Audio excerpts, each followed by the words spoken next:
Hey everyone, and welcome back. This is the Happy Cat here, and it is exactly 2 a.m. right now. How about that?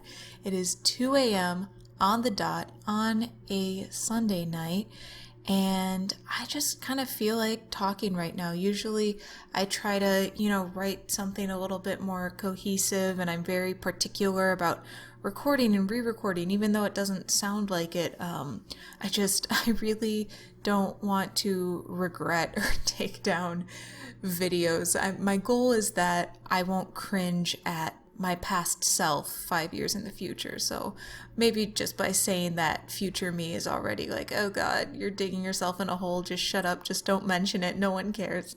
Anyways, yeah, so I'm just gonna talk here for a moment and not worry too much about everything being exactly so, but who knows, maybe I'll cut this part out. If this part is in, good on me for being brave. Anyway, today I just watched the Game of Thrones episode tonight. It's a Sunday night, Battle of the Bastards, or Bastardbowl, as I've been calling it all week, along with, tons of other people. And I'm not going to talk about Game of Thrones or, the details of the episode. This will be spoiler free. But it was really amazing, and I believe they're sending it for an Emmy for cinematography, which I thought it was just one of the greatest battles I have ever seen in my entire life. And so I've had these thoughts brewing in my head all week. Like, I take a walk for an hour a day. It's just something I really like doing, to just get all my thoughts out. You know what, how like you have amazing shower thoughts or something? I like taking walks because it's like having shower thoughts for an hour straight, and it's really refreshing to do. So I've been just thinking almost too much this week because I've been taking a lot of long walks, and that can be very dangerous for my brain, which likes to, do what most people do, which you take a thought, and when you're left alone long enough, you just kind of run with it into a spiral, and then suddenly you're like, oh my god, I'm going to the grocery store. I have to prepare for the snipers in the rafters that are obviously going to be there. Am I the only one who kind of designs escape slash like survival plans? Like, what if zombies attacked literally right now? I'd use this chair and that table. Okay. Anyway, so this has been happening with me, but also thinking about like, some transitions in my life and like my creative work. And so I just saw Battle of the Bastards, which was stupendous and amazing, and especially that it's television and that it's freaking Game of Thrones, it's like fantasy, it's my thing. I mean, it's a lot of people's things, but I think we all share this huge love. And then I played Broken Age recently, which was one of the most successfully, I didn't even realize this, I had heard of it, but I just didn't even know what it was about. Broken Age, it got like $4 million on Kickstarter with just the promise that it would be a classic, awesome point and click adventure. They didn't even show, I think, at the very beginning, they didn't even have artwork. They didn't even say this is what it was going to be about. I knew nothing about it. It was just in a humble bundle. And honestly, based on the title, Broken Age, I thought it was something to do with like robots or just mechanical stuff, steampunk, honestly. Maybe that was just me, but I had no clue what it was about. And then I played it, and instantly I'm grabbed. It very much, I know Pendleton Ward was one of the voices for it, and oh, who else? Oh yeah, Elijah Wood was the voice actor. So it immediately started giving me Over the Garden Wall vibes, which is another amazing show. I didn't see that this week, but this is all playing in it's something like Over the Garden Wall, Broken Age, Battle of the Bastards. I watched Bo Burnham's special called Make Happy, which also was super it left me thinking for longer than just a few days, which even few like good movies fail to do. But I'm not going to talk about the contents of these things. I'm just saying these were all really inspiring things, and everything I'm talking about, I just very highly recommend anyone go watch them or do interact with them if it's a game. And then, oh yeah, the other game, 80 Days, yeah, by Inkle Studios. And if you follow me on Twitter, maybe you've already heard some of this stuff, but yeah, Inkle Studios is a really cool game development studio. I think it's pretty small. It's in the UK, it's in England, I think, and they made this amazing tool called Inkle Writer, and it's completely free. And it's just a really nice, awesome tool to make your own interactive fiction. It's free. They're letting you export it to JSON to just put directly into Unity. I believe the only cost is if you wanted them to translate it into like an HTML kind of thing, because I don't think that's automated, although I don't see why it couldn't be automated.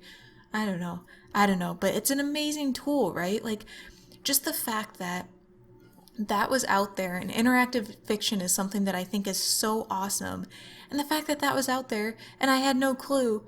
And by the way, oh gosh, I'm just gonna be looping around and around, but 80 Days is also an amazing game. It's interactive fiction where you are like a French butler. You're kind of like Alfred to Batman. Instead, you're this French butler companion to this English gentleman in the 1800s, and it's kind of a little bit of that steampunk Victorian world where there are airships and automatons. It's not totally historically accurate, but the places you go and things that happen, oh my gosh, it's so good. So basically the most recent narrative Humble Bundle was very, very awesome and inspiring. But anyways, whole point of all this is it's just got me thinking so much about kind of my own creative work and where I fit in as like a participant and a creator. And this is kind of like a video I did on my main channel about participants, creators, observers. You know, this is going to sound a little bit cheesy, but I really don't care. We're all living in this brand new age where now finally people are able to have access to art, which is insane, really, when you think about it. Because, you know, I'm thinking about when my parents were kids, and I mean, they grew up in middle class America, you know, which is a pretty great life, probably. But, you know, TV, for example, that was like a prime source of media, right? Like TV in the 50s and 60s or so. But that is all controlled by like one group pretty much, or, you know, just the big people in Hollywood or whatever. And to an extent that's still true today, but just in the past 10, 20 years, people have been able to follow their own passions and creativity. And I sincerely believe like everyone is born with a capacity to create, and there is room in the world for everyone to create. I think there's this misconception that like people are primarily born with talent, like the nature versus nurture. Honestly, I'll be pretty much on the nurture side. I feel like I've only met like a handful of people that had anything remotely close to like genetically superior abilities at literally anything. Like all of the geniuses I knew from college, it was just that they had coded since they were in middle school, so they had like 6 years of like hard work and experience. Or piano prodigies, child piano prodigies, all the ones I knew personally from like my music school, their parents like honestly either like homeschooled them or were into music themselves, or they worked really hard for whatever reason. But most of them, like maybe perfect pitch you could argue is like an advantage, but honestly, I don't even think that's something you're born with. Like, whatever. Where was I going with all this? Oh yeah, so people think that like creativity is this kind of natural born thing, or that there's only room for so many creative people in the world. And you know, I think that's not true. Like I feel like people say like games are so competitive, or the music industry is so competitive, and it's like you want your thing to be the best. But you know, I don't think fame or being the best is even really like desirable. So people say that things are so competitive and that like only one can make it. I think now we have a platform where if you're really interested in something specific, you can make that and you can consume that. And even if you only have a community of a few hundred people that like that really specific thing. And I think this is also creating an age where we are allowed to have much more niche content from these smaller groups that share amongst each other. I'm thinking about this even on a much, much bigger scale. Like, to a lot of people in the world, gaming is still considered a small niche audience, like to the general population, or certain games that seem so popular, so brilliant and amazing, barely like make a blip on people's minds. Like, I think Metroid is a really common example. Like, I really don't know why Nintendo hasn't made new Metroid games, but I'm guessing it's because it seems so legendary and wonderful to us, and to the general populace it just seems like a space game. At least if you look on the cover, and I don't know if that's 100% the reason, but that has to be a factor. But now, if Nintendo won't make it for us, you have tons of indie developers who are replicating that Metroidvania style. I think that's great, to be honest. I mean, yes, I would love a new Metroid game, but now we can have Metroid game with Dark Souls aesthetic and RTS element. I would like to see someone attempt that. That would be pretty crazy. But, that's a lot of advice I've been given, is that you should make the very specific thing you really want. So for a game, think of like your favorite game ever, like what you absolutely wish. Like, if you had a whole team of people that would make a game just for you and that you'd be amazingly happy with, go ahead and just make that. But on your own, even if that's something really stupid and silly, even if it's something dark and serious and a fairy tale or something, just make what you would be like, oh yeah, that sounds awesome. Because I guarantee you, like, none of us are that different from each other. There's gonna be other people who would really freak out over that type of game too. And really, if you have a few people that love something, that's always going to be worth more than, just a bunch of people who kind of check out your thing and leave, I guess. At least for me. And I'm not even talking like financially or influentially. I just mean, if you can make someone else love something that you create, that's pretty dang cool. And this means there is so much more media to consume, so much more available now that the individuals are allowed to, make their own stuff.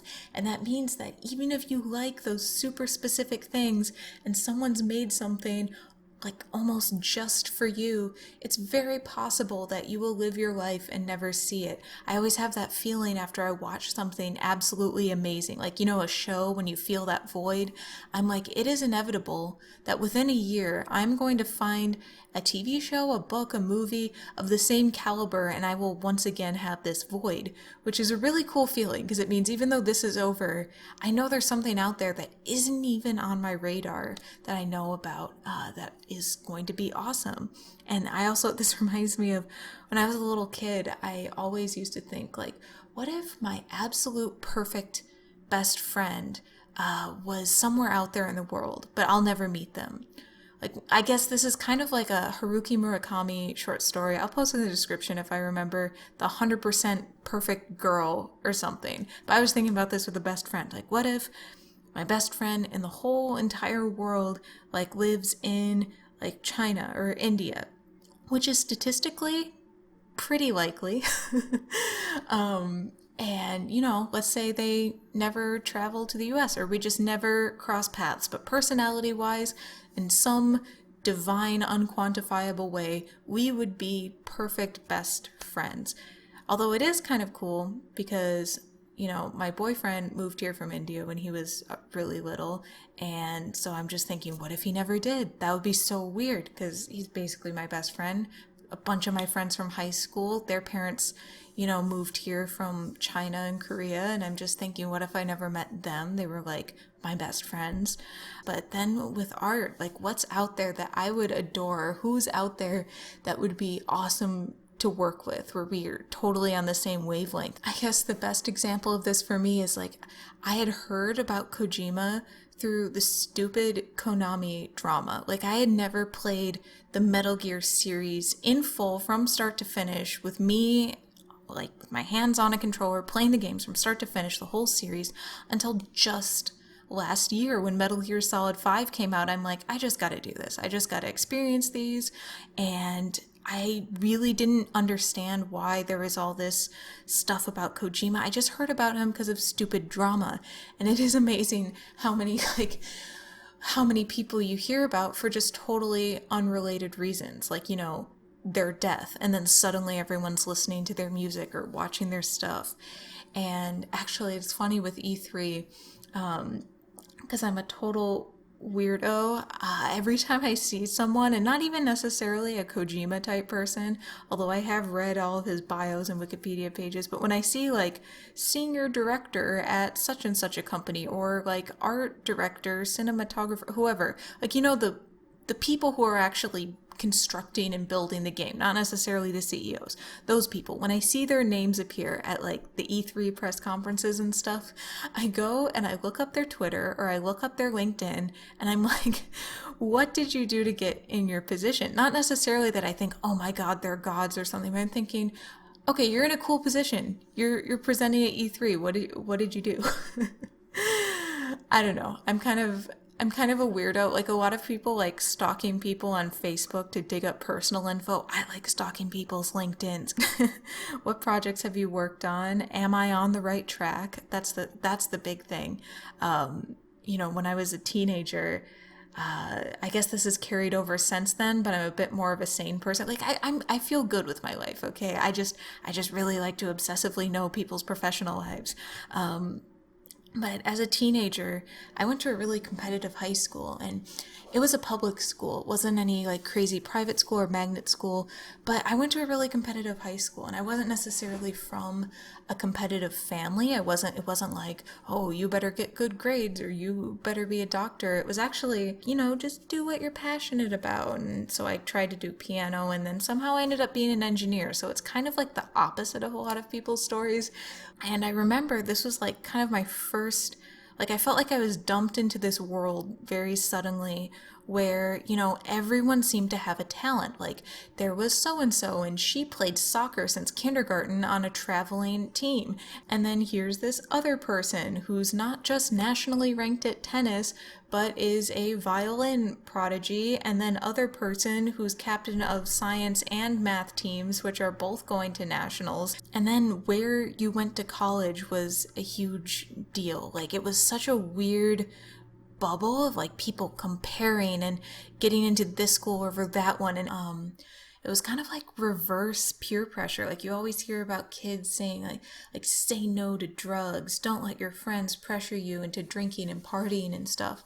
With this, it was the total opposite. It felt like instead of the popular kids being cool, it was like the smart kids were cool, or the hardworking kids, or the kids with tons of awards and stuff. Anyway, the whole point of this is that I was really stressed out as a teenager because I thought I was so behind. I was like, I need to like publish a novel.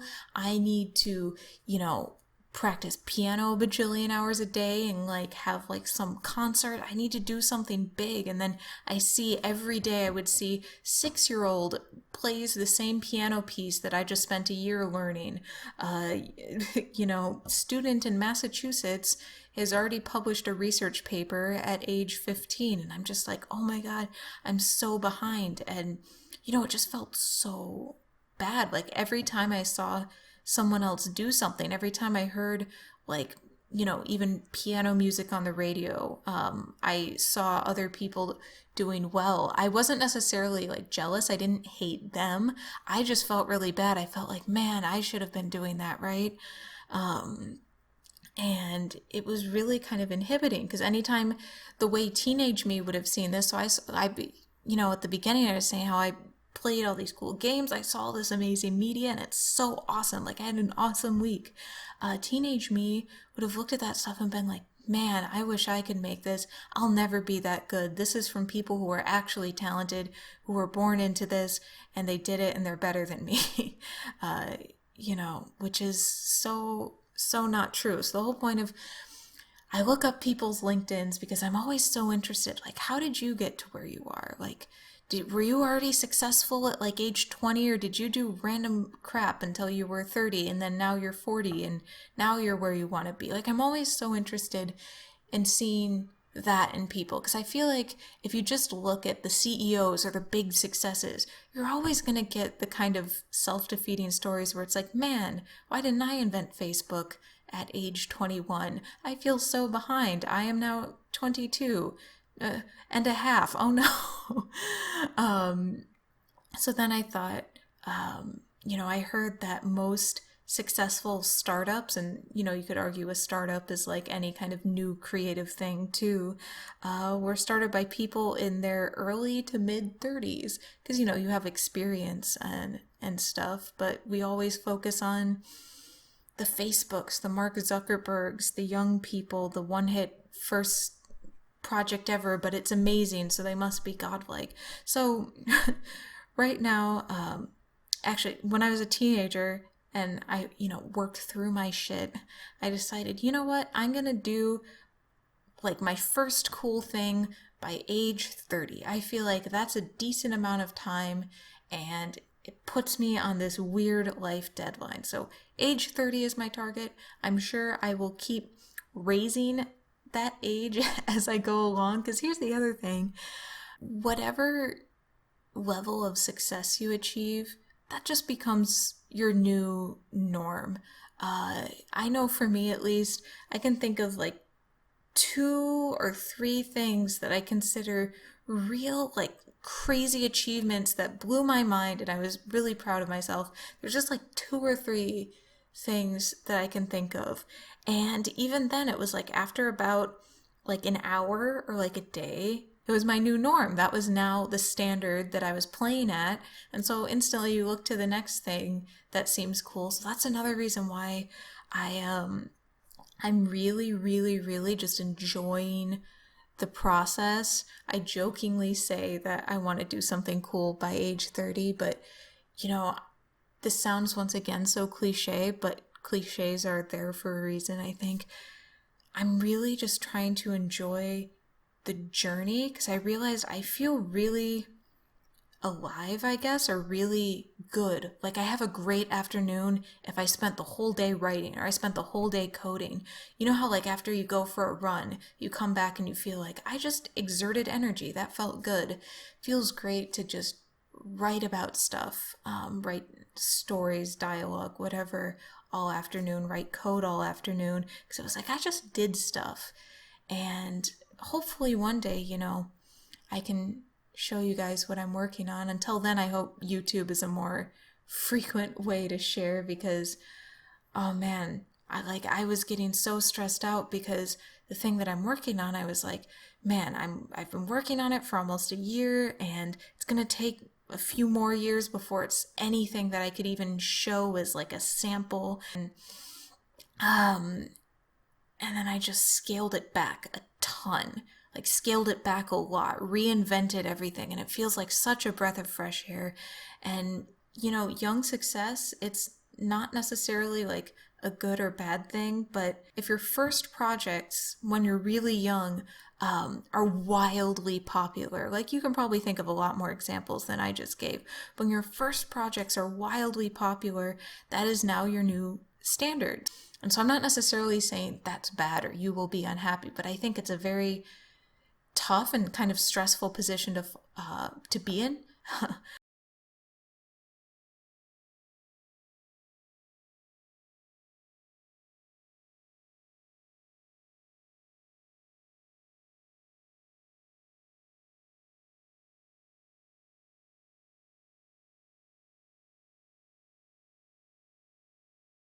Thanks for coming this far. I hope to, share the projects that I keep talking about eventually, but until then, have a happy day wherever you are. I'll see you guys soon.